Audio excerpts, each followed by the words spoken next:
दोस्तों, एग्रीकल्चर से ग्रेजुएशन करने के बाद अक्सर आपके मन में एक कन्फ्यूज़न आता है कि एमबीए एग्री बिजनेस मैनेजमेंट का कोर्स बेस्ट रहेगा या एमएससी एग्रीकल्चर का कोर्स बेस्ट रहेगा। Hello everyone, welcome to agriculture and GK.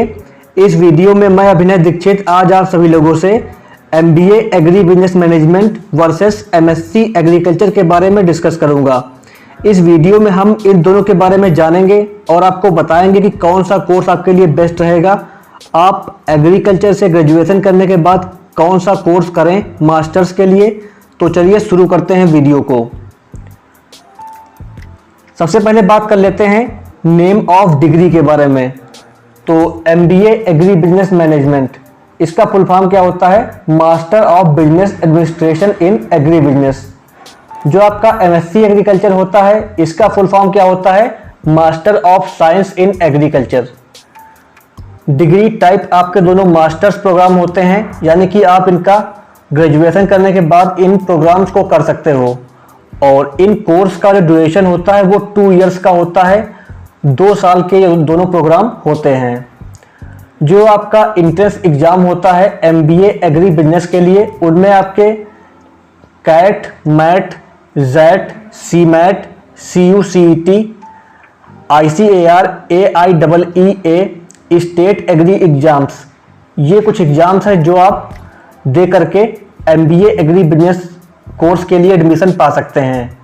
अगर आपको एमएससी एग्रीकल्चर करना हो तो आप CUCET, ICAR, AIEE, state agri exams को दे करके एमएससी में एडमिशन पा सकते हैं। अगर बात की जाए बेस्ट कॉलेजेस के बारे में, तो आपका जो एमबीए एग्री बिजनेस का कोर्स है, इसके लिए आपका इंडियन इंस्टीट्यूट ऑफ मैनेजमेंट के जो इंस्टीट्यूट हैं पूरे इंडिया में, इसके अलावा आपका जो मैनेज पड़ता है हैदराबाद में बनारस हिंदू यूनिवर्सिटी और स्टेट एग्रीकल्चर यूनिवर्सिटीज़, जहां पर एमबीए का कोर्स ऑफर किया जाता है, वहां से आप इस कोर्स को कर सकते हैं। अगर बात की जाए एमएससी एग्रीकल्चर के लिए, तो जो सेंट्रल एग्रीकल्चर यूनिवर्सिटीज़ हैं, सेंट्रल यूनिवर्सिटीज़ जैसे आपका BHU हो गया, या जो आपके स्टेट की ICAR यूनिवर्सिटीज़ हैं, या जो आपकी ICAR एफिलिएटेड प्राइवेट यूनिवर्सिटीज़ हैं, इनसे आप एमएससी एग्रीकल्चर का कोर्स कर सकते हैं। अगर बात की जाए एवरेज कोर्स फीस के बारे में, तो एमबीए एग्री बिजनेस की जो एवरेज कोर्स फीस होती है वो आपकी 2 से 8 लाख के बीच में रहती है। एमएससी एग्रीकल्चर प्रोग्राम की जो एवरेज कोर्स फीस होती है वो आपकी 2 लाख से 5 लाख के बीच में रहती है। और जो आपकी एवरेज स्टार्टिंग सैलरी होती है एमबीए एग्री बिजनेस के लिए, वो आपकी 2 से 10 लाख के बीच में रहती है। और एमएससी एग्रीकल्चर की जो एवरेज सैलरी होती है वो आपकी 6 लाख के आसपास रहती है। अगर बात की जाए स्कोप की, तो अगर आप एमबीए एग्री बिजनेस करते हो तो आपका प्राइवेट सेक्टर में जॉब मिलने के चांसेस ज़्यादा रहते हैं। एमबीए एग्री बिजनेस मैनेजमेंट का प्राइवेट सेक्टर में स्कोप ज़्यादा है। लेकिन जो आपका एमएससी एग्रीकल्चर है, अगर आपको रिसर्च की फील्ड में जाना है या अगर आपको गवर्नमेंट जॉब करनी है तो आप एमएससी एग्रीकल्चर कोर्स को चूज करें, क्योंकि एमएससी एग्रीकल्चर में गवर्नमेंट जॉब ज़्यादा आती हैं।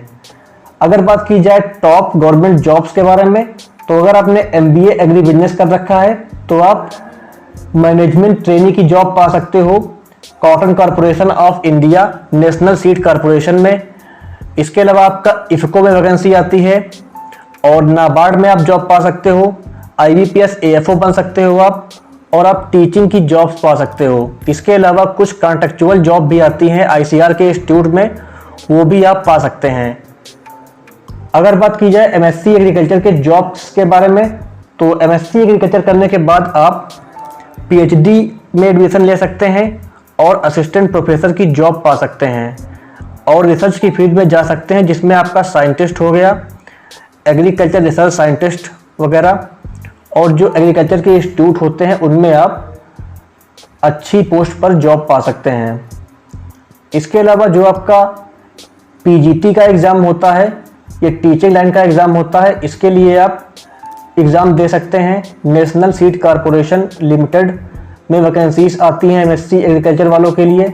इसके अलावा आप अपने स्टेट के जो स्टेट PCS के एग्ज़ाम्स होते हैं, जिसमें आपका एग्रीकल्चर डेवलपमेंट ऑफिसर हुआ, कुछ स्टेट में आपका एमएससी एग्रीकल्चर मांगते हैं, और कई सारी जॉब आती हैं स्टेट TCS से जिनमें आपका MSc एग्रीकल्चर मांगते हैं, तो आप उनके लिए अप्लाई करके वो जॉब पा सकते हैं। इसके अलावा आप IBPS AFO, नाबार्ड और FCI, FSSAI जैसी जॉब्स भी पा सकते हैं। तो ओवरऑल अगर देखा जाए, अगर आपको किसी अच्छे कॉलेज में एडमिशन मिल जाता है, जैसे आपका IIMs हुआ, इंडियन इंस्टीट्यूट ऑफ मैनेजमेंट्स, और जो आपका मैनेज पड़ता है हैदराबाद में, या जो आपका BHU है, अगर आपका एडमिशन इनमें हो रहा है तो आप MBA एग्री बिजनेस के लिए जा सकते हैं। लेकिन अगर आपका एडमिशन किसी प्राइवेट कॉलेज में हो रहा है या किसी ऐसे कॉलेज में हो रहा है जिसका प्लेसमेंट काफ़ी कम रहता है, तो आप MBA एग्री बिजनेस ना करें, फिर आप MSc एग्रीकल्चर को करें। MBA एग्री बिजनेस करना तब बेनिफिशियल है जब आपका एडमिशन किसी अच्छे कॉलेज में हो। अगर बात की जाए MSc एग्रीकल्चर के बारे में, तो MSc एग्रीकल्चर उन लोगों के लिए बेस्ट रहता है जो लोग गवर्नमेंट सेक्टर या रिसर्च की फील्ड में जॉब पाना चाहते हैं। MSc एग्रीकल्चर करने के बाद आपको रिसर्च की फील्ड में जॉब मिल सकती हैं, आप PhD कर सकते हो और आगे असिस्टेंट प्रोफेसर वगैरह के लिए अप्लाई कर सकते हो और अच्छी अच्छी जॉब्स पा सकते हो।